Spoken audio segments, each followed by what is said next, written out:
So how are you, AC? Did you have a good week off? Well, JB, I'm gonna stop you right there because I got to turn my volume up on my computer. That was fantastic. JB and AC. The energy was awesome. Those two are just like really finding their groove. 4 straight overall wins. $100,000. Adam Cianciarulla. Checkered flag and Justin Brayton. Cianciarulla has won the 2019 Pro Motocross Championship. He's gonna do it to become the oldest winner in the history of Supercross.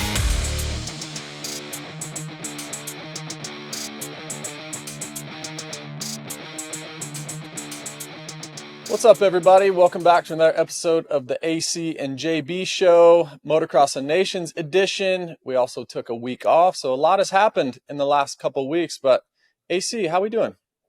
Well, we got another day in on Supercross.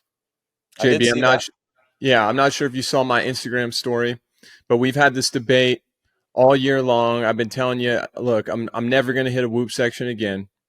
But I got inspired by the track preview. Vegas SMX. We got a big trip coming up, going down to Australia for a month. Going to do some riding down there. So I'm not going to show up. I'm not going to show up in Australia and make a fool of myself. So I had another day on the test track, hit both sets of whoops, which really, really shocked me. Genuinely. I couldn't believe it. I really didn't think I was ever going to hit a whoop section again, but we're making gains. Had the MXON Nations to watch on the weekend.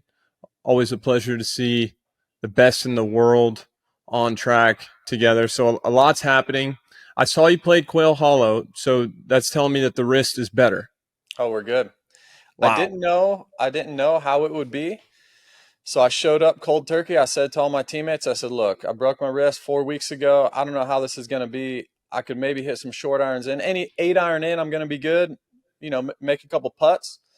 But we teed off on, I believe it was number 3 or 4. I don't know, par 3. It's about 160. I said this to you the other day, but I mean, I knocked it to about 8 feet. So just flagged it. Missed the putt, but so we were good. We were good. I could hit driver, no problem. Still, like long irons was no good, but it was a fun day. Jimmy Johnson Foundation had the tournament, and it was awesome. Jimmy's been a longtime friend of mine, and got to see a lot of people I haven't for a long time, a lot of four-wheel racing folks, a lot of NASCAR folks, obviously living here in Charlotte. And, yeah, it was overall an awesome day. Shout out to Joel Suggs for having me out and the team and everything. So it was fun. Before you go any further from this double whoop section you were hitting and all this, I'm just saying, because there's a lot of speculation. There's a lot of speculation out there. When you post these videos, that second seat over at Cow, it's hot right now. It's hot. Come on. And my phone was blowing up. Is AC really coming back? Is he riding? Oh, he looks pretty good. You're lying. I'm going to see a little more entry speed into those whoops. That's just me personally, if we're talking number 2 seat there. But are we or aren't we? Can you put that to bed right now for all the fans? Yeah, you can. Yeah, night. Go into hibernation with that. Dude, it's not happening. Okay. It's really not happening. You know, gosh, it would be if it was easier, if it was like 75% easier to be what, like riding in general? Or well, what? that too. But just with the competition, where it's at right now, if it was 50 to 75% easier to be a 5 to 10 guy, then like if Cowie really needed me, they needed me for a Supercross season, I think I could probably go out there and do that and have a good time, enjoy myself. But it's just not. It's really difficult to even get like 15th in one of these main events. So no, dude, I'm out. Yeah, I'm out. I think you can still do it, but all right. And I told my agent Steve Asifin when I wanted to retire, when I told him I was done, he's like, dude, I've heard this before a million times. Are you sure you're going to want to come back and all this? So it's like, I don't want to deal with Steve on me about that too, saying I told you so, I had a great run. You know me, I love dirt bikes, but I'm watching, dude. So, but I am interested to see who gets the second Cowie seat. We've heard Anderson's going to Suzuki. Mm-hmm. And so I think Cowie's scrambling a bit to find a second guy. I personally I personally think the number 10 would be a better option than the number 9. Seth That's just me. Hammaker. See, Seth Hammaker's number 10 now. So yeah, Hammaker would be a good Is he? option. Oh, you know I'm a Hammaker guy. You know Hey, speaking of numbers, we're getting a little sidetracked here. I don't care. It's great. Speaking of numbers, AMA hit me up just a couple weeks ago, asking me, do I want a petition to keep my number for next year, or can I just go ahead and give it away? I asked them, like, does anybody want the number? Is anybody requesting the number? And they're like, no, we're just doing our due diligence, whatever. I said, you know what? I want that thing another year. I told them, I want it another year. Who knows? Maybe I start feeling frisky, get into shape, get back on the road bike. It's got a bunch of cobwebs on it in the garage right now. Maybe I come back for a couple outdoors next year just to get to 25 points. I don't know. Just hold on to it. I'd like to see a couple mud races because we spent a lot of time together at these Supercross races this year, and I had not seen you as excited as you were in Foxborough. When it started raining, I thought you were going to suit up because it was game on for you. You were excited about the mud, so maybe it starts raining at one of the races and you just suit up. Mud's all attitude. You know this. And ever since Ponca City 2008, I think I told this story on this podcast. Ponca City 08 was not a mud guy before that. All it took was one practice session at 11 years old. And ever since then, it's just been nothing but good vibes when the sun's not shining. Clouds in the sky, I do my best work. So if we do get a couple torrential downpours, I may suit up. But beyond that, we're going to be in the booth. JB, we're going to be in the booth. Well, let's talk Motocross of Nations. Was in the USA this past weekend. You and I did not attend in person, but we were there in spirit and obviously watched. And I'll tell you what, it's interesting because I feel like this event has changed over the years, and we'll get into it. But you think about the, RJ and Wardy and these guys, man, that it was like, and they're still like, I was following RJ on social media all weekend. Like it's really cool to see their passion for it. And then, obviously Ricky and RV, you think about RV's performance at Budds Creek, just absolutely legendary.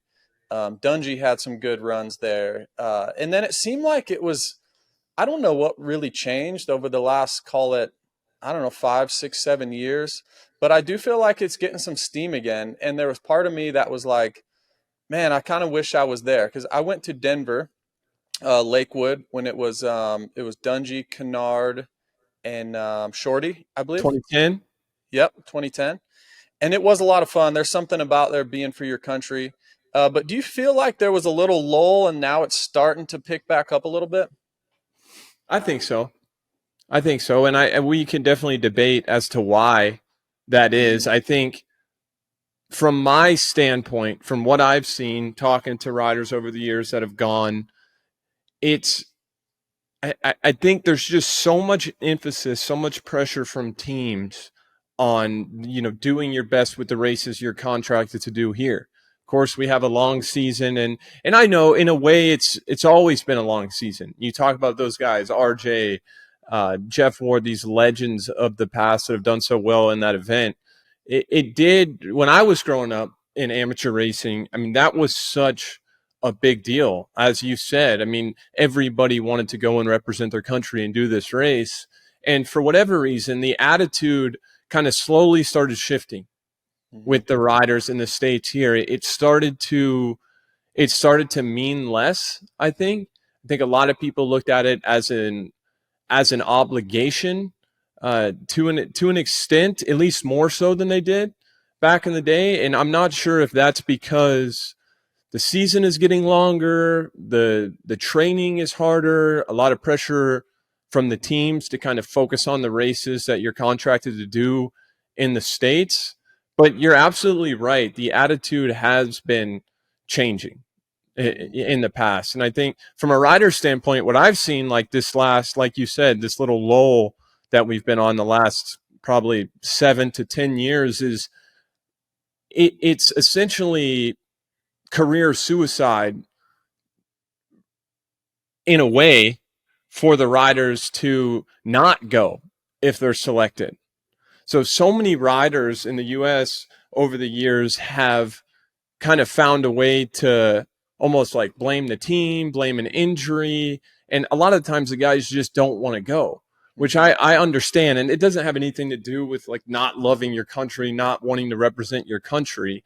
But at the end of the day, I think a lot of the guys have kind of adopted the mentality of just trying to be your best for Anaheim 1, like trying to have a little break. And I also think back in the day, you didn't have as much guys from Europe, from the GPs come over here and race. And now it's such a melting pot here, where we have, of course, the guys, Team Australia, that won this weekend. They race exclusively here in the United States. For the most part, you have Ken Roxon. We've had Tom Via. I mean, Joe, everybody, a lot of the guys come over here to do that. So, I'm not sure exactly why it had that lull, but what do you think, JB? Why is that? Yeah, I think you nailed it. I think a lot of us just scheduling the timing of it. I remember years where our season would finish and then there would be like a 5-week gap until Nations. Well, you're asking a lot for somebody to race Supercross from January to May, motocross from May to call it September, and then still train for 5 weeks, and then race motocross and Nations. Now, people did that. I remember Eli specifically did it one year. Yeah. Zach Osborne, big fan of this event, did it one year. So it's a big ask. It's also a big ask for teams. We could get into the financial aspect of this. Like it just costs a lot of money. And that's why you're seeing so many fundraisers, golf tournaments and different things where countries are trying to raise some money, trying to pay for it, So I think that's part of it. You also have team switches. Typically October 1st is when they switch teams. Well, now contracts are starting to, some of them are even November now or October 15th so I think there's a lot of things at play that the fans really don't realize. And they're all, they're all true, right? They're all a real reason why you wouldn't go. But I do think it's starting to pick up some steam. I love how that's become more and more in the US, which I love because you think about essentially it's an MXGP and then you add in our guys, so I do think they should come here. And I don't know, every 3 years or every 4 years or whatever it is. I've also heard some talk of what would it be like if it was just every couple of years, and I could get on board with that. I really do. I think the teams could get on board with that. I think it would make it more prestigious.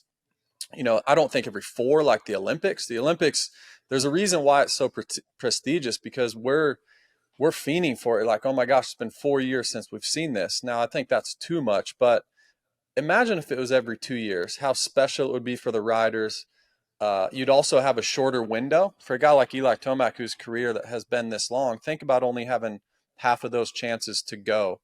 You would train that extra 5 weeks or however many weeks it would be from the end of our season to the start of theirs. Now with SMX coming in, we go a little bit later, which bridges that gap a touch. So there's a lot of different things, but in saying all that, I think it was a great event. Looked like Ironman put on an amazing. The track, was okay. It hardened up a lot, but I thought it looked really cool from a spectator's point of view. Great part of the country. Fly right into Indianapolis. Indianapolis is a great city. It's about an hour from there, but still, I Fans think are good there. This is a great part of America. And I think overall is a big success. And as far as the racing on track, AC, nothing too surprising, huh? Nothing crazy. I mean, Australia was the favorites coming in, and they did what they probably should have done. I think the only thing, there's a couple little surprises, but the only thing that I was surprised with was how different the track prep was than it was for the U.S. National. Mm-hmm. Earlier this summer. I mean, we've talked about that a lot on this podcast, how they like to rip it so deep. And I actually thought that in some spots it definitely looked a little sketchy, but I actually liked how they didn't rip it as deep. I thought, especially like that section before the finish line, I thought just seeing guys be able to move around so much. I just think when they rip the track so deep, it always ends up being kind of the 1 or 2 main lines you have to hit, and everything else is normally a lot slower. So I thought it was cool to see some blue grooves, see some dust out there. I don't know if you saw the last moto MX3 and MX1. They had a big dust cloud they had to ride through from the start right there coming out of the second turn. But I like it. I like seeing some dust on the track, dude. It reminds me of the good old days. I think from the U.S. with the squad that we had, I mean, let's talk about Justin Cooper here for a second, because talk about answering the call. I mean, that guy, they said it was Deegan spot first, and then it was Jay Coop. Jay Coop's, can you ride a 250? And dude, that's hard to do. Hard. He just raced. He's the only guy that raced every single SMX race, 31.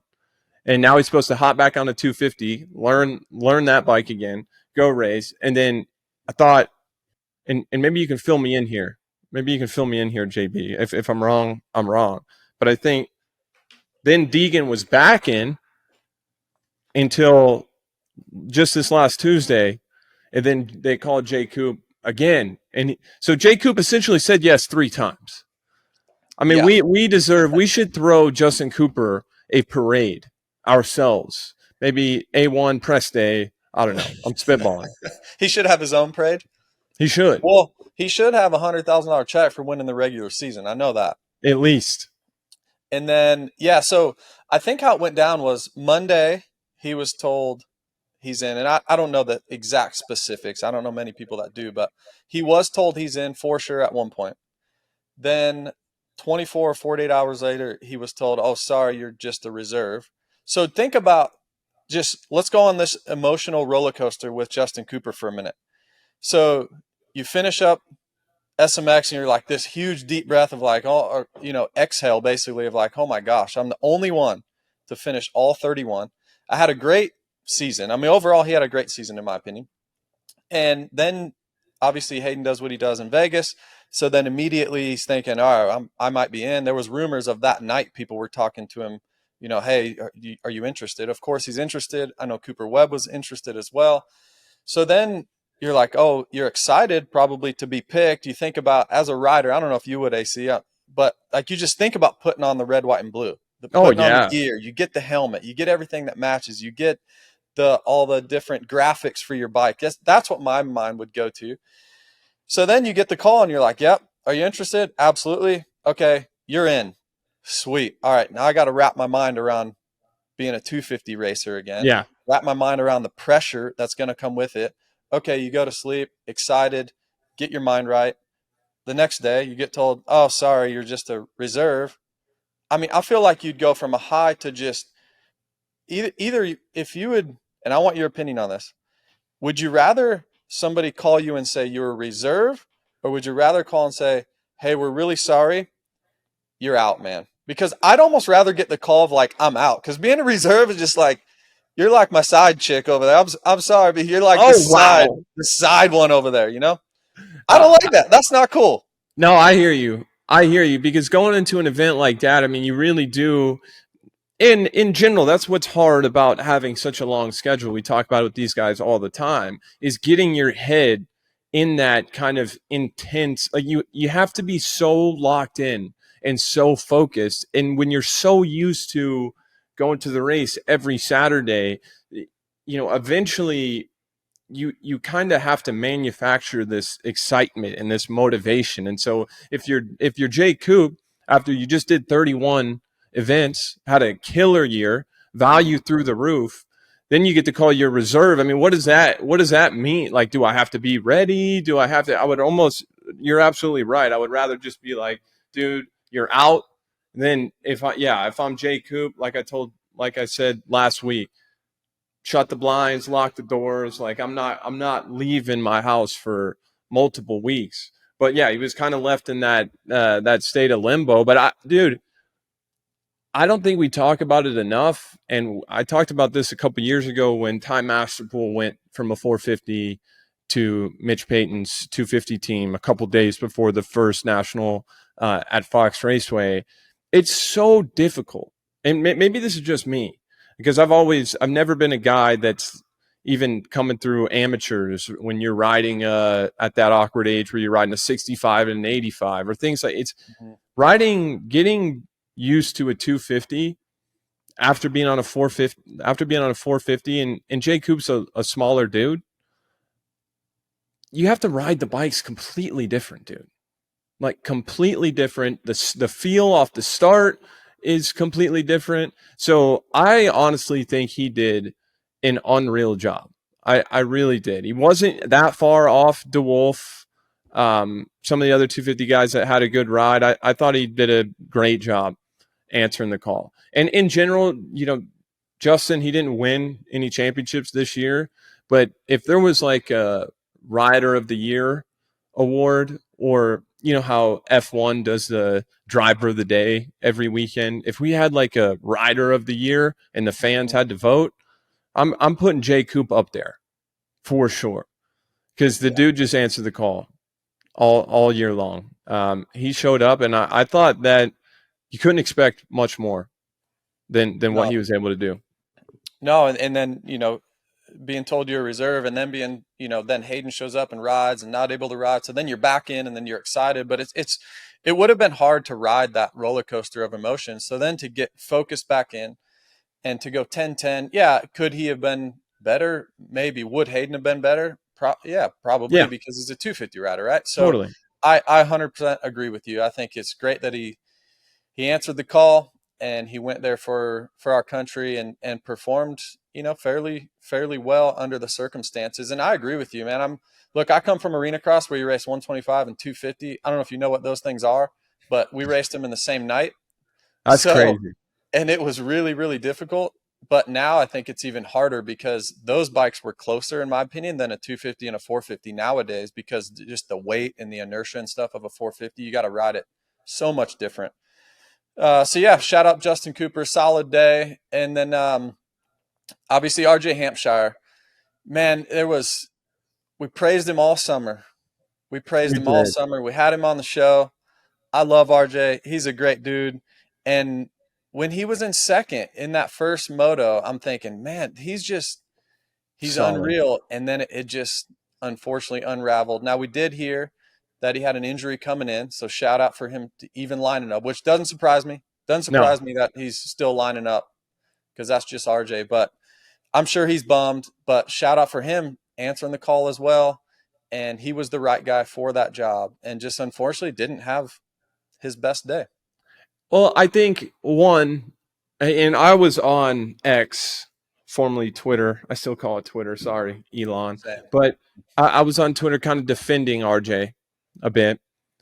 Just threw out a couple little tweets, because, you know, anytime you have a crash, you're representing your country, nations, like the fans are going to be frustrated. It's happened a lot throughout the years. You've seen the repercussions of that on social media and whatnot. And, you know, first of all, the track we saw Hunter Lawrence, he crashed twice in the moto that he won. Yeah. And he almost, I don't know if you saw in that first lap, kind of coming through that wood section in the back. That's a perfect kind of, that section of the track is what I'm going to use to kind of explain what makes that track so difficult. So it was pretty deep in the actual turns. Like, they were pretty soft ruts, pretty deep ruts, but then you were transitioning to all this shiny kind of blue groove, hard pack stuff.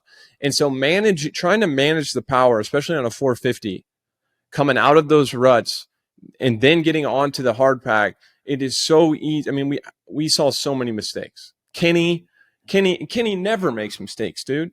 Like, when's the last time we saw Kenny crash on the first lap like that, all by himself? You know, we saw Kyle Webster crash twice on the start. He had a great ride. We'll talk about that. But for one, in RJ, making this case to defend RJ's mistakes, the track was just straight up difficult. Like, it was really hard to not make a mistake on it. And then taking you inside the helmet of RJ Hampshire, to at least to the best of my ability, from my perspective, it could tell you what I would be thinking. So you get to second place, you're good, right? You know that you're in a great spot. I think the U.S. was up a few points at that point, and clearly that, I think RJ's shown us all year that that's his speed, right? He wasn't riding over his head or anything, but and you know this, JB. Once you start, he made a mistake, he crashed. And there's not that many guys in those moments, especially in a big race like that, 1-day event, no time to make up anything. It's really hard to keep your cool, man. It's hard to stay in the moment and take a breath. It's much easier to get up from the mistake, get back on your bike, and try too hard, put too much intensity into it to try to make up for the mistake. I think I've been in that situation. I've done it right plenty of times too, but I've done it wrong plenty of times. And that's why we talk about guys like Hunter, Jet, Tomac over the years, Dungey, in these, like the guys that can consistently make good decisions in those moments are the guys that separate themselves from the rest. Like there's a reason why those guys are great. There's not that many of them. So I think RJ, I think he was probably just trying too hard, man, to make up for those mistakes. I mean, he passed Liam Everts probably like 6 times, 7 times, dude. But yeah, I think it was just a combination of the track. It was easy to make mistakes on. And then once he started making mistakes, I think it was, just a situation where it just kind of snowballed in the wrong direction for him. But dude, he must be the fittest guy on planet Earth, man, because he picked that bike up 10 times and there was no sign of fatigue anywhere in RJ style whatsoever. I think he ended up maybe 7th in that event. I think it would have been an easy second place for him. But it's hard. Like I said on X, it's really hard to criticize a guy that wants it that bad. It really is, JB. Yeah, I agree. He's easy to cheer for, man. He's real easy to cheer for. But I can only imagine in that situation as a team sport, which Motocross of Nations is, the last thing you want to do is be the weak link. So you can imagine after his first crash, he's like, all right, every spot counts. And you know, you do this after a championship every year. Man, if I had just scored 2 more points at that race, I would have got X, Y, or Z. I mean, me and Dungey tied for 3rd in the championship in 2012. That cost me about $500,000 and another 2-year deal with Factory Honda. Oof. 1 more point, dude, throughout the year. 1 more point. Like I think back and I'm like, yeah, just pass that, or don't get passed by that guy, or pass, you know what I mean? So now all in one day, you've got your country on your shoulders. So for RJ, you don't want to be the weak link. You just made a mistake. Okay, now I have to pass these guys again. So then you take some more risk. And then I'm with you on the track. The one thing that I think is, man, there's just so much more riding to a weekend. And then when it truly counts, it's Sunday afternoon. Well, they did all this riding on Saturday. You got the 65s, you got the 85s, you got the 125s, you got 3 different classes. So in order to stay up on the track maintenance, it's almost impossible. It's almost impossible. So that's where I see, like, a lot of people were saying, oh, the track prep was way different. Maybe it was, but there's also got to be a factor of there's just so many motorcycles on the track for 2 straight days. And then, yeah, when it matters most is Sunday afternoon. What are you going to do? Lay a bunch of water down? I mean, they did lay some, but you can't lay a lot down. It's already so hard. Like, it's already past the point. You know, you'd almost have to do a full track prep again. So I just think there's just so many bikes, so many races throughout that whole weekend that I think just develops the track in a really, really different way. What's up with this, like, all Yamaha 125 race at Motocross of Nations in the 65s to 65? What? 85s and 125s. It's like a Blue Crew event. I don't know if it's invitation. I don't know if it's certain Loretta kids. I don't know. Kind of seems weird to me.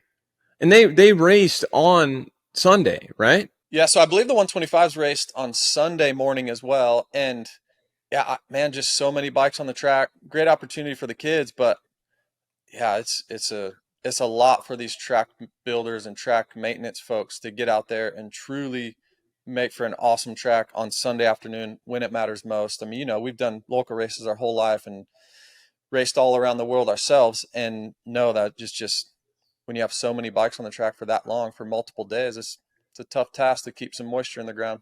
Yeah, it was a great opportunity for the kids, and it's always cool to see a bunch of 125s on the track. But yeah, to your point, JB, I definitely think that was a big reason why the track was a little dry. One guy who I know that did not care about the track being dry because he likes when the track is dry. I know this for fact. Eli Tomac, dude, solid day. Solid day for ET. Always good to see the number 3 wearing the stars and stripes doing it. I thought he rode great, especially that last moto, getting all the way back to second. I think, he's our MVP of the day.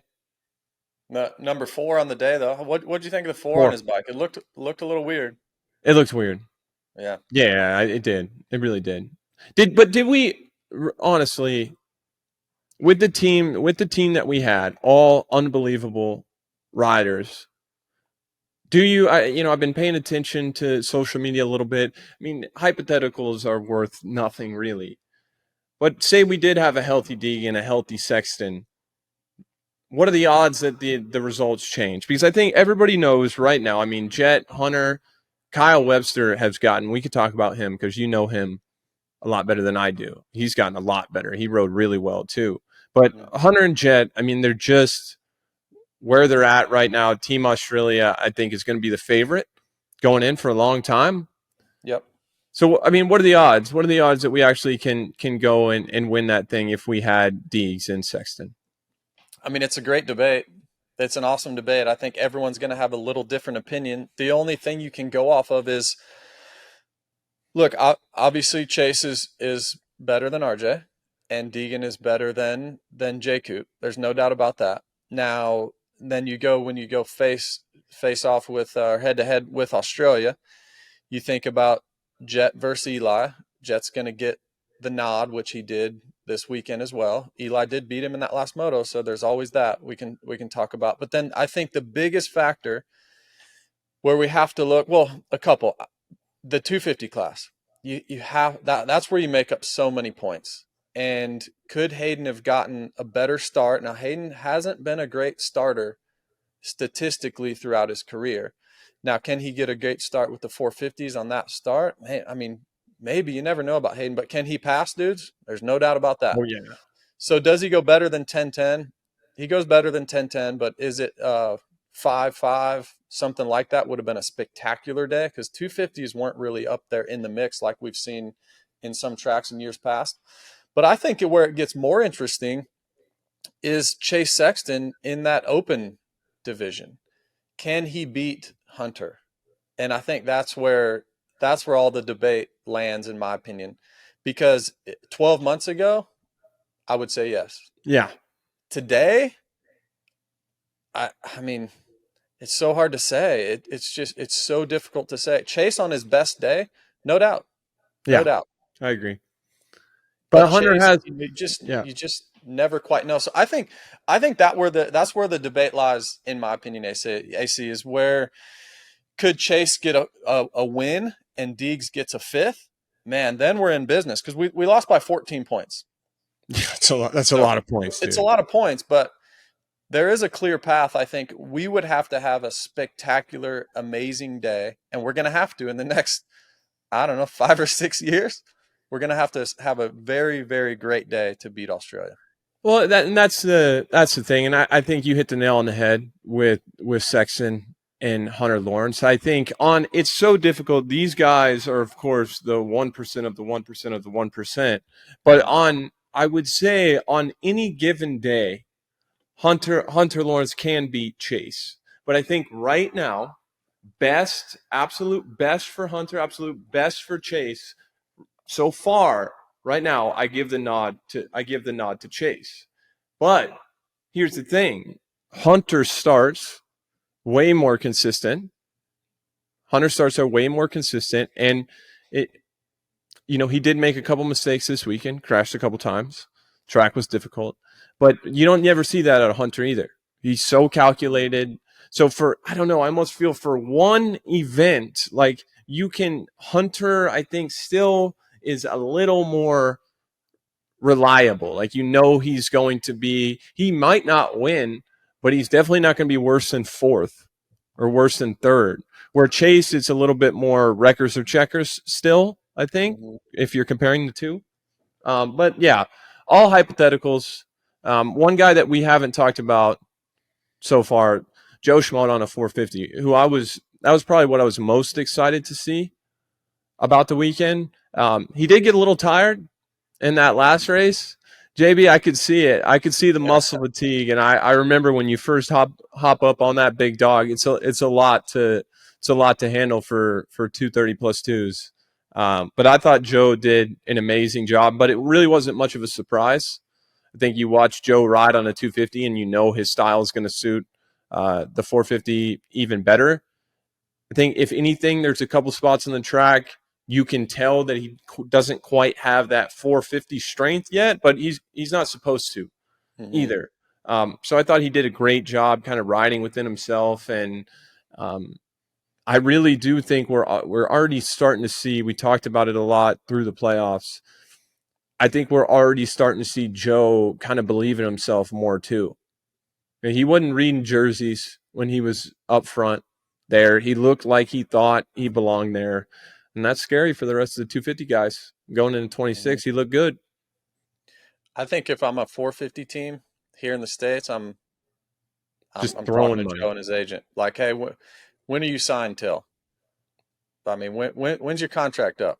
2028? All right, let's start talking. Because, obviously I believe he's back at Honda next year. I think he wins a championship or two, maybe three. Yeah. And 3. does he move up for? Wow. You got. I mean, he could do the sweep next year. He could do the sweep. What were you He calling could. it? I mean, yeah. What were we gonna call it? You were remember in rehearsal for the pre-show or something at one point? I Oh. think it was in Salt Lake. We were calling it something. Oh, Grand Slam, right? Grand Slam, yeah. We're in But golf. Grand Slam is 4. Yeah. We decided tennis, golf, so I can't call it a Grand Slam. So what do we call we it? need a Triple name Crown? for it, though. Triple Crown, maybe? Yeah, we need a name for it. Yeah, because I think he could win all 3. He could, right? Next year. Yeah, I mean it's possible. Needs to avoid pit boards with his Needs hand. to avoid pit boards. Yep.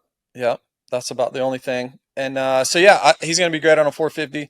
And really, I think a lot of teams and 250 riders look at the RJ Hampshire template and are like licking their chops at the next stage of their career. If you're in the 250 class, you're thinking, all right, I battled with him, and this is exactly what he did this year from Hammock or you even think about like a McAdoo. You think about Levi Kitchen, like these guys, Joe Shimoda, are thinking, all right, it will translate. Because there's always question marks. You and I have talked about it before, I think even on the show, just how you question yourself when you go to the next level of the 450s. You're thinking, man, can I race with those guys? And then now RJ's showing that you can, Joe's showing that he can. And then you're going to have this big changing of the guard in the next 2 or 3 years with Eli retiring and 5 or 6 other guys. So I'd be going after Joe. And maybe Honda, I don't know, can Honda put 3 bikes? There's some high-paid dudes under that tent. Well, you got to think too with Joe being Japanese that means something. Oh, no to doubt. guys like Kawasaki, Honda, Suzuki. I mean, it's got to, right? And I thought it was interesting having Joe on the post-race show after Vegas. And I asked him, like, does it mean anything? Because it was talked about a little bit in our production meetings and stuff. Like, does it mean anything to be the first Japanese, rider to come over here and win a championship? And he said, which kind of surprised me, but he's like, I've never even looked at it that way before, which I was kind of thrown off by. But I don't know, maybe it's fine like that it doesn't get talked about. I guess it doesn't really matter. But he is just, and we've had some great Japanese riders over the years too, but he is like so far and away the best Japanese rider of all time. It actually is pretty incredible. Yeah. Like it really is. Like he's done a lot, I think, and he's huge over there, dude. Well, that's huge what I was just going to say. Like, it's a huge opportunity for Honda. Yeah. And whoever signs him in the future to like make him an absolute superstar in Japan. Like he should be as big as the biggest soccer player. You know what I mean? Like, or what? Like, there's a lot of good Japanese snowboarders. He should be big than all of them, right? So, yeah, I'm with you. I think it's a huge opportunity and I'm sure that they all know that. I'm sure that's why Honda's trying to hang on to him and potentially, if there's more money, you just try and imagine that 3-rider team. How many times have we talked? How many times have we talked about there being a 3-rider team and it never ends up happening? Never happens. Yeah. Let's not get It's our so hopes weird up, that but it that used would to. be cool. It would be cool. And that's a good place to be right now.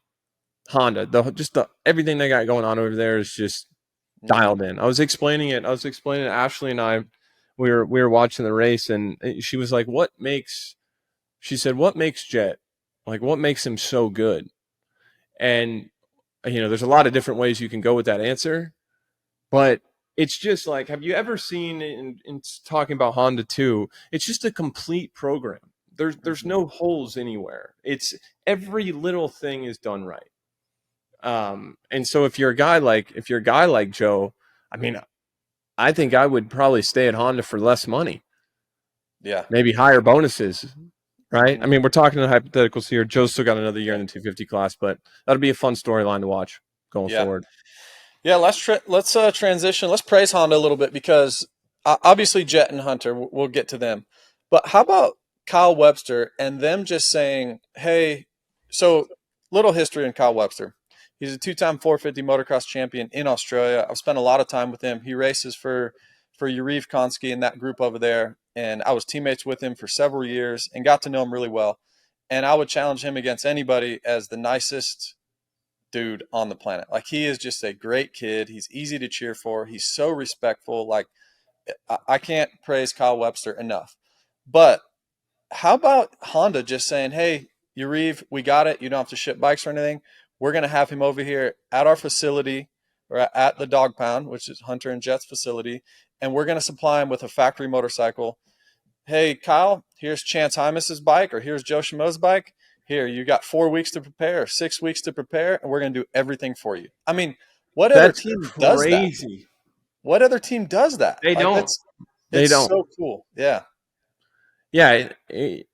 Yeah, and we've talked about Honda a lot, but that whole deal, like, I think historically teams are just a lot more rigid than that, right? Like, there's a lot of hoops and stuff you got to jump through.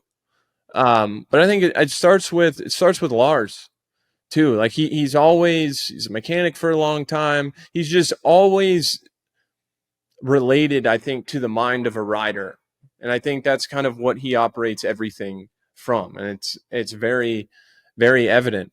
I don't think I've ever seen like a more just clean cut, solid operation, period. Like, they got it going on. Who does that? Come on, Kyle Webster. Yeah, we got a factory 250 for you to train on and get ready for this race. Like, that just doesn't happen in our sport. Well, think about how expensive that is. For one, I mean, just the fuel cost that he's burning every day, riding, testing, practicing. Then you got to put suspension guys. Like, it's a big effort. I mean, it might sound like, oh, it's just a motorcycle. No, it's way more than that. It's way more than that. So shout out to Honda for doing that. And then he's performed. He's absolutely performed down in the first turn, both of his races. And he comes back on a 250 and gets 5th overall in the 250 class and comes through, man. Goes 13-15. They threw away the 15, kept the 13, and they win by 14 points. Anybody else like surprise you or disappoint you? I was really excited to watch the Coenen Brothers for several reasons. The main reason is just they're really good. Yeah. Like, and a lot of hype. I don't follow MXGP every single week, but obviously the world is getting smaller and smaller with social media. So what's going on around the world far more than you did, 20 years ago. So, but more specifically, Lucas Coenen, just because he's on a 450, he's really, really young. There's talk about them potentially coming over here one day. So, you like to watch them and analyze, like, and the biggest question for guys coming from Europe to here is, can they ride Supercross? And I think a lot of it is just watching them ride, their technique and such. And I just wanted to see his speed, how he matches up against Jet. I'm sure they did as well. All those guys from over there, like, all right, we know Jet's the best guy right now in America racing there. So let's see how we stack up. So that was pretty fun to watch. And they impressed me. I mean, they're really good. They do crash a lot. Like Sasha Coenen, he was down a lot, but won his qualifying race, which was cool. But they've got bright futures, man. Really, really fun to watch. And they're only going to smooth out. I would say Lucas, on a 450 is even going to smooth out more next year. Probably is in contention for another world title. He was second this year. Almost won it. Roman Federer ended up winning it. But that was kind of the guys that I had my eye on the most. And they didn't really surprise me. I already knew that they were really good, but it kind of put a stamp on it. Like, yeah, these kids are for real. And Lucas was only 19, right? Mm-hmm. They're twins, which is crazy because, yeah, they're twins. Come on. It's wild to think because what Lucas, I don't know how much taller is. He's way taller. And yeah, it's crazy. Yeah. When someone told me that, I'm like, no way. I had your reaction. Yeah. And I don't know, now that we're doing this podcast, maybe it is a responsibility of mine to follow the MXGP closer, because I have a ton of respect for those guys. And every time, I do catch the highlights. I follow the account on Instagram. I check some highlights on YouTube every once in a while. I watched the last race in Australia because I heard the Wolf was going full Deegan mode, which he did. That was gnarly. Yeah. That was super gnarly. But in general, dude, I don't know. I don't keep up with it. And I was thinking about this last night and like how exactly I was going to explain this today. And it's, me, man, I love dirt bikes. I love following the whole thing. But I think with the racing that we have here in the States, to me, it's almost like I get my dirt bike fixed, dude. Like I don't necessarily need more dirt bikes, Mm-hmm. Like I just don't. I don't know. I think Time maybe zone's it's a little tough too. I mean, What? I have your back with that. The time zones are really tough. It's really hard to Man. know exactly where they are and, what time should I watch? Yeah, so maybe I need to do better with that, because I do love watching nations, because it's just cool to see everybody on track together, the best guys in the world, across the world. Those guys are unreal. It was a great race to watch. And now transitioning a little bit, getting into silly season, JB. First up on the list, Prado back to KTM, yeah? I think so.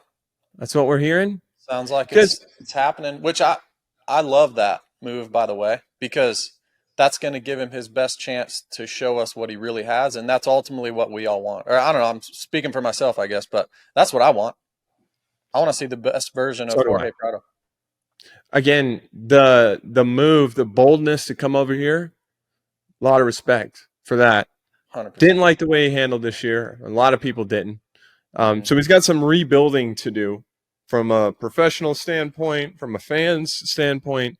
But going back to a frame, going back to a team that he's comfortable with, I would imagine he's taken a pretty big pay cut. And so this is what I was hearing, and not from not necessarily the best sources. I'm not, talking to any of my partners or anything like that, just through the grapevine. So I was hearing that there was some type of dispute. With Monster. Like he was trying to ride because they had a couple more years on their deal, and he was trying to go back to KTM, but maybe he was going to ride under the Team Tedder semi to keep the Monster deal. So I don't know legally if there's some like battle going on there between him and Monster, but apparently we're hearing he's going to Red Bull KTM. That's what you're telling me? Yeah, I mean that's the word on the street. I don't know. I wonder if you had to pay him back. It'd be crazy. I don't know. Bro. It's a crazy situation, because you think about, you sign a deal with Kawasaki, and then did you have a separate deal with Monster? Like, did you have to sign a deal with Monster? I did, yeah. Yeah. So that's, most of those guys have separate deals, Mm-hmm. which Jorge did. So he's signing a deal with Kawasaki. He's also signing a deal with Monster. He's also signing a deal with Fox, saying he's racing for Monster Energy Kawasaki for X amount of years. Like, that's how you negotiate these deals. All right, I'm going to be at this brand. And a lot of times for gear, we're a little tangent now, but this is really fun for, I think, our listeners and for us to talk about. So when you're first negotiating a gear contract, a lot of it is what team you're on, because let's just say for Fox right now, you don't really want to do another Suzuki rider on HEP because you already have Kenny. So there's your ads with Kenny and Suzuki. Yeah. And then let's go back to your days. You were on Kawasaki. Okay, they don't really want another Kawasaki rider. They have Pro Circuit as well. So like you want to like dabble, and for me having a Diversify. partnership with Fly for so long, like I was kind of like the Honda guy for a while. And then now Cooper Webb is the Yamaha guy. Now they needed another Honda guy. So then they went and got Hymus. And like, so there's all these different ways to be creative. Well, now with him going to KTM, does that matter to Fox? And did they have it in mind that he was going to be Monster and on a Kawasaki for these years? So was that in their marketing plan? Like there's so many different dynamics. And then Monster, I'm sure, was absolutely stoked to get Jorge. I mean, Yeah. that's a big deal. He's massive. He's multi-time Superstar. yeah, world champ. He's a good-looking kid. Like he's got everything you would want from a marketing perspective for a brand. So they don't want to lose him. So yeah, so he's trying to cut ties with all these different people, and I'd love to be a fly on the wall to hear the conversation between how you're getting out of it. Is there money involved? Is there not? Because then you're going to the competitor, which is Red Bull. Like it's crazy, man. Dude. And I think a lot of people are rooting for or maybe they are. I don't know. I don't know where the jury's is on Prado in general. We're bummed on the quitting portion, right? But I think pretty much everybody believes in his ability. We got a lot of American fans. We're very excited to see him come over here. Mm-hmm. So I think it would be what a comeback. And we have so many storylines going into 2026, but this is one of the biggest in my head. Him, like this whole thing is like a reality show. Like it's you couldn't script it to be any more dramatic or entertaining for the fans.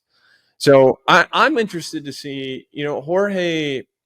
He really struck me, and I said this a lot on Race Day Live early in the year when he was racing. But he's got this, to me, he's got this winner's type of mentality. Like that's what being around him this offseason a little bit, some of the Cowie stuff, like that's what stuck out to me. I did an interview with him for the preview show.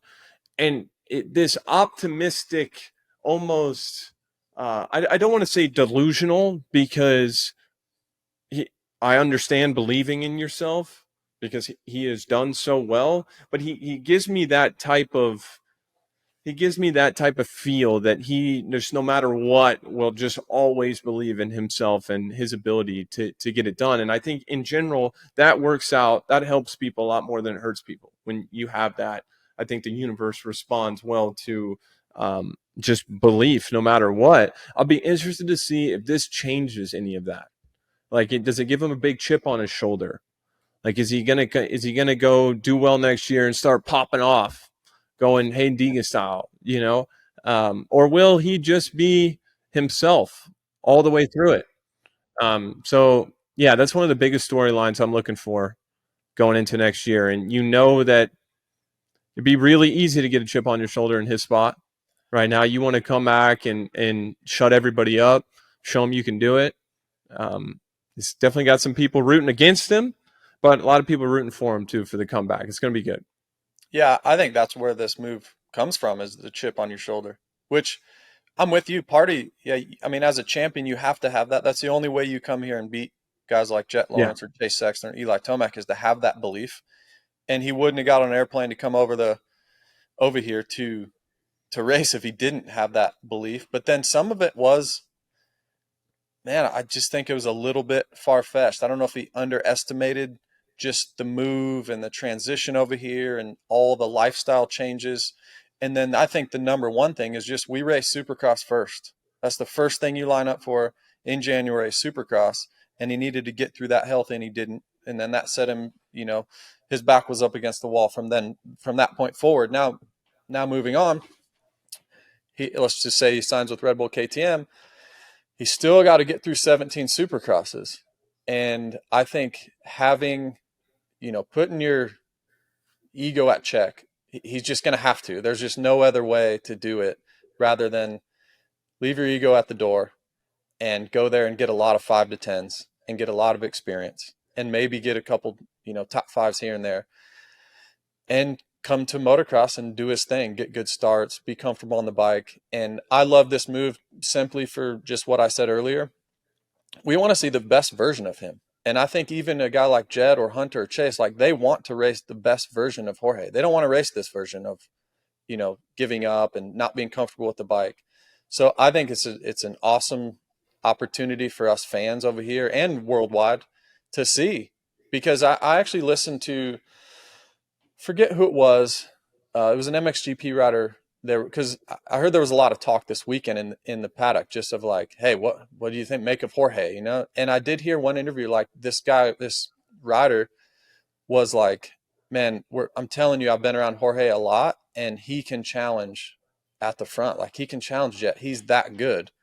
And I think it's exciting for us. So it's almost like we erased the last 12 months out of our mind. It's like, all right, Prado's coming in 2026. He's here on a bike that he's comfortable on. So I'm excited about it, but it's going to be interesting to get through the first 17 weeks, which is 17 Supercross. It's going to be tough.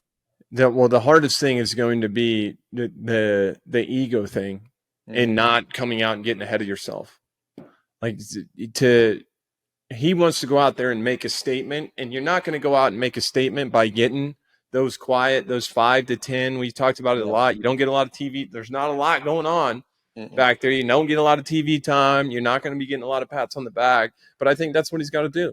Yeah. And then, win a heat race, lead a couple laps, do stuff like that, coming outdoors, and then we can start talking about getting on the podium, getting a win, things like that. So the Prado saga, we're going to be following that all year long right here, AC and JB show. Last thing I have, Anderson, I haven't seen any official words yet, but Jason Anderson is going to be Ken Roczen's teammate on HEP Suzuki. I like the move. I like the move for Jason. I think it's definitely going to be a more relaxed atmosphere than it is someplace like Kawasaki. I think for a while there, I think Jason, look, he won 7 races in 2022, 2018 Supercross champ. So I think when Cowie signed him, offseason 2021, came in, did that in 22, it's like once you set that standard so high, that's kind of what's expected of you a little bit from the team, from yourself. And I think Jason is starting to get to that point in his career now, where I would like to see him kind of adopt more of a kind of a Ken Roczen mentality a little bit. I mean, we've been around Ken a lot and we've talked about it on this show, but the way Ken's attitude has changed, where it's not necessarily, it doesn't look like as much of a grind for Ken, just the way he approaches everything. And I think where Jason's at, I think kind of getting back to that mindset for him, I think Jason's a guy, if he's having fun, he likes the group he's around. Like, I really do think it's not out of the question for him to go out there and win a race next year. I really don't. He was podium 3 of the first 5 races this year. Didn't get much praise for it at all. But Jason is one of the best Supercross riders I've ever seen. Like, during the week, practice, being teammates with him for a couple years, the things he can do on a bike is pretty incredible. So I love this move for HEP, and I think we talked about it. Larry Brooks, like, just the whole attitude over there, I think it's going to be really good for him. Yeah, I agree. You mentioned a couple key things there. Larry Brooks is a big factor. He just knows how to get the best out of each individual rider. He has for years, starting with Jeremy McGrath years ago, and then Chad Reed, and then James Stewart. And then I even think of, KTM days with Nathan Ramsey, getting the best out of Nate Dogg.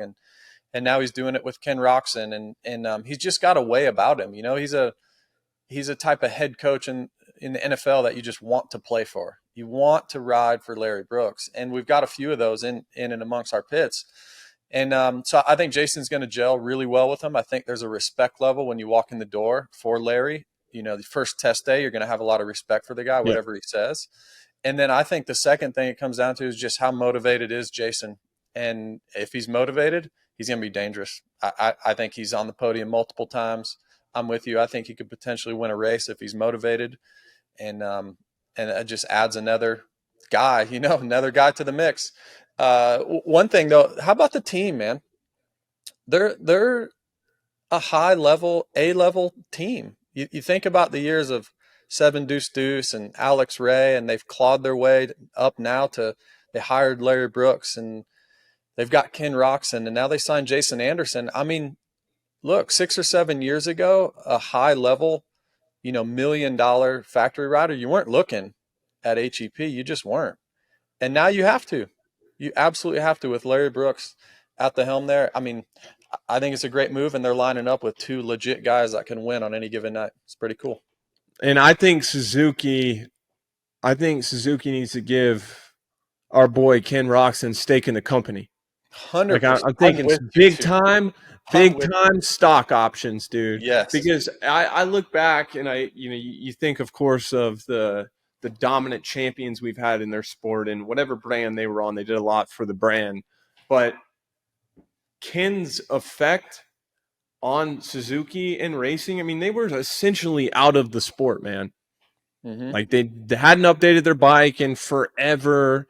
Like they just weren't putting a lot of money into it. I mean, even motorsports in general, they backed out of it quite a bit. And Ken has just completely changed their whole attitude around dirt bike racing in the United States. It's pretty incredible what he's been able to do and how he's turned that around. But yeah, for Ken, I think Ken's template at HEP Suzuki and exactly what he's done, I think that's probably super attractive to a guy like Anderson. I mean, that's what he's trying to do, like just get the most out of these. You would think these are later years in his career, and it's the same thing Ken is doing. And you know what happens? We talk about it with Honda, where everybody's on the same page, kind of rowing in the same direction. Everybody wants the same thing.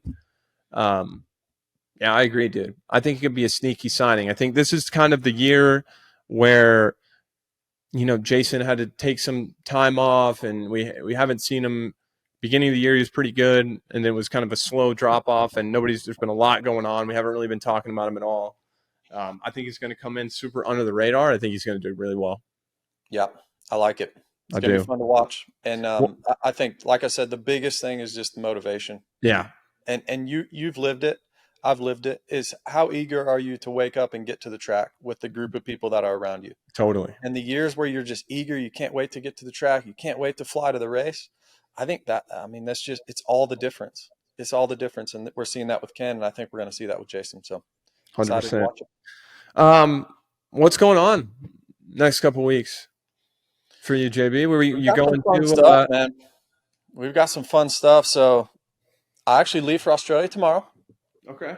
Getting on a long flight. And so head over for rounds 1 and 2, Australian Supercross Series.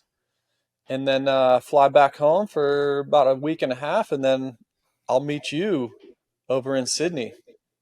So I finally booked our flight. So we're going over there October 21st. Nice. Day after I turn 29, dude. I'm getting closer to you. Oh wow. But I have yet to book an Airbnb, and maybe some people can help us out here in the comments. So first race, October 25th, is in Sydney. So we're going to stay at a hotel for those days around the event. And I'm not sure.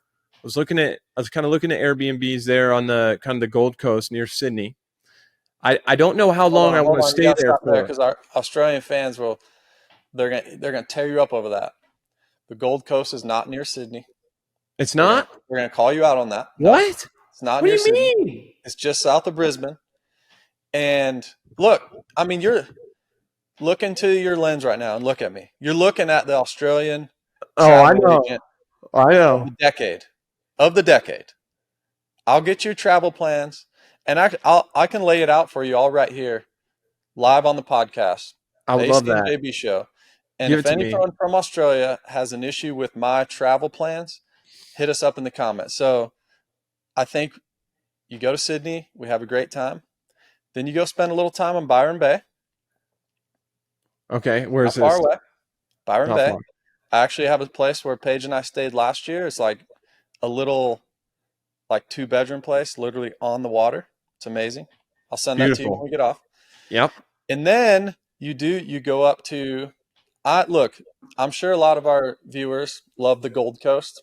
The Gold Coast is all right. It's not bad. Got a lot of friends that live there. It's pretty good. But for me, I'm over 40, so you're only going to be 29, so you're still a youngster, so maybe the Gold Coast fits you a little better. I'm more of a Sunshine Coast type of guy. So basically, Really? I'll lay it Wow. out. So you have Brisbane. Just south of Brisbane is the Gold Coast. You want to have Okay. some fun, hang out, great beaches, great surfing, all that. Then just north of Brisbane is the Sunshine Coast, my favorite place in the world. There's where so many Jet and Mike are coasts. actually, huh? There's so many coasts. Dude, I it's all can't keep coast. up, bro. It's all coast. I If you're can't not on keep the up, coast in man. Australia, run to the coast because that's where you're going to get all the stuff. All the snakes and stuff you hear about, they're all inland. Okay, so hold on. I gotta back you up for a second here. Okay, Okay. so I am flying. I get there October 23rd. Yep. And I'm staying until November 23rd. Yep. So you give me my itinerary. So Sydney's the first event. Yep. I'm going, checking into the hotel. I check out Sunday afternoon. Where am I going? Byron Bay. You're going to Byron Bay. And how long am I going to Byron Bay for? I don't know, 5 or 6 days. Okay. All Yeah. right. I can do that. Then where am I driving to? No, you're not driving. You're getting on an airplane. Oh, wow. No Yeah. road trip? Huh? No road trip? Oh, you can actually. Yeah, you could road trip. That's Yeah, fine. because so we're headed towards Melbourne at this point, right? No, And no, that's we're not. We're not Oh, headed south yet, God. dude. all right. Oh, you're going north. You're going north. You're flying to Brisbane, and then you can just hang out in Brisbane for like 2 weeks. You can go south. You can check out the Gold Coast. Stay on the Gold Coast, the Goldie they call it, and then you can go north to the Sunshine Coast and hang out up there. Have a great time. Your girlfriend's gonna absolutely love it. I mean, you're not gonna want to leave. You're not gonna want to leave. And so then I'm getting on a flight and going to Melbourne Yep. from there. Then you Okay, go to so Melbourne. I was kind of preferring just to rent a car and then just car it. No. No? Okay. No. All right. Travel's easy there too. It's super cheap. I mean, look, you're a millionaire, dude. I know you Oh, can fly God. private all around Australia if you want, but flights are cheap. The airports are super easy. Yeah, I'd just fly.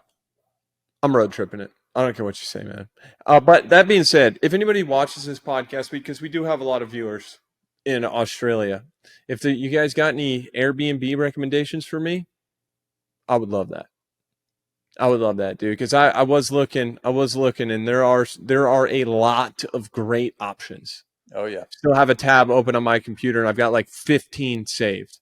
I've got no idea what to do. So I do need some help. And I appreciate your assistance. I mean, I know you're basically, besides Chad Reed, Jet Lawrence, and Hunter Lawrence, like you're pretty much like the Australian GOAT. I mean, look, I love it there. Big Australia guy. And look, we just won nations. I mean, No, I'm just kidding. I'm not there yet. I'm just kidding. Wow. I'm just kidding. I'm not claiming that. But yeah, it's an amazing spot. So, and I'm stoked, man. Excited to spend some time over there with you. So, yeah, we got rounds 1 and 2 this weekend. I mean, should we do a little 10-minute preview real quick? Australian Supercross? Yeah, give it to me. All Let's right. go. So, 450. Line it up. Line it up. Show me. 450 Give me class. the situation. The favorite is our guy, the 15, Dean Wilson. He won the championship there 2 years ago. He actually took my ride and beat me for the championship. I'd still be racing if it wasn't for Dino. Oh, God. So Dino's the title favorite. Savachi won it last year. Joey's not doing it. He's doing World Supercross. So you have Dino. But then from there, it gets pretty interesting. You remember Cedric Souberas from France? Oh, yeah. Oh, I know Dude, Subs. Dog. Dog. Subs rolls. He's Dino's teammate, so he'll be good. We got our guy, Filthy Phil Nicoletti. He's there for Craig Dack, CDR Racing. Great team, great dude. Love DACA. But he's there for the Yamaha team. You got Aaron Tanti, who's Phil's teammate. Mitchell Harrison from here, going over there. Who's good? And then you have who I think is probably second in line for the championship, Luke Clout. Clout's that's what I was going to say. Clout's good. Dude, he was so good as an amateur, too. He was an MTF kid. I used to watch him. I used to think that he was going to be a Supercross champ here. Yeah. Like, dude, he's pretty nasty. Yeah, he's really good. And I think, look, I've said to a lot of people when I've come home from there that I mean, I'll just be transparent. Like I mentioned to the Club MX guys, I mentioned to a couple other 250 teams. I think Mitch needed a fill-in one year, and I've thrown Luke Clout's name around a bunch because I think if you give Luke a full program and like a full year or so to prepare here, I think he wins 250 Supercrosses. Like he's that good. And I don't know if I don't think his window's closed, but he's definitely getting older. But he's got to win. Like he got second to me a couple times over there in the championship. He was leading going into the final round one year. And it's actually that. Can you see that? Oh, I can see it. Progress. I've been staring at it the whole time. Yeah, 2019, he came in 3 points ahead of me, and I ended up winning, and not sure what he got, but he's a really good rider, man. He's super, super good rider. What are the tracks like over there? They're pretty good. It's really hard packed. What's interesting about Australia is when I first had signed with Uribe and was going over there, a friend of mine, Gavin Faith, who we grew up in the same town in Iowa, he had won a championship for Uribe previously. So I called Gavin. I'm like, hey, what do I need to expect? And he's like, dude, it's the hardest packed tracks you'll ever ride. And I'm thinking, whatever. Like, it's just like California or something. Nah, man, it's harder packed than California. Like, really? It's really, really slick. Yeah, super slick. But good layouts, good tracks. I mean, OzX Open is amazing. It's world class. So yeah, it'll be good. So yeah, that's kind of the 450 class. I'm sure I'm missing a few guys, but I think Dino's the favorite. Be fun to spend some time with him. And 250 class, McElrath is going back, so he's the favorite. He won last year, but there's a whole bunch of other guys that are good in the 250 class. So. And you're not racing? You're not racing? Nah. It was the wrist. The wrist did us in. Got me.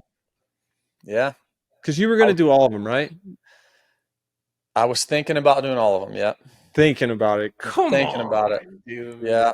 Come on. And then, yeah, I'm honestly, I'm so stoked to be going down there just to, so. I know. I mean, I don't know if people know, but we're doing the broadcast. So I'm going down. I'm doing the broadcast this weekend, rounds 1 and 2. Then you're coming down. You and I are going to do it together for rounds 3 and 4. Round 4 is OzX Open. And then I'll stay that next week and do round 5 in Adelaide. But we're going to do the broadcast. We're going to do some riding together. And then we're going to do some shows abroad. AC and JB show from Australia. In person. That's going to be a ton of fun. It is going to be fun, dude. We got a lot to look forward to. And I haven't had a vacation. I went to Mexico like 6 years ago. As my last vacation. So Ashley and I, well, we're going full. I told her I'm not even bringing shoes. You don't foot need flops. Them. Foot flops only, brother. Foot flops and slides. You're going to love it. I'm telling you. You're going to absolutely love it. I need to work on my base tan. You do need a base tan because the sun there is brutal. Yeah. And your boy just goes out and golfs now and just completely red. And I swear, I used to get red, and then there was a little window where I would get tan, and then it would quickly go to white again. Now I swear, I just go from being red to white. There really is no tan. So I don't know. Maybe I need to hit the tanning bed or something. I need to do something because we are doing the main broadcast. They're going to be calling races, and I'm going to be really into it, dude. I'm going to be really jacked up. Fun. So I'm going to need you to meet me up here.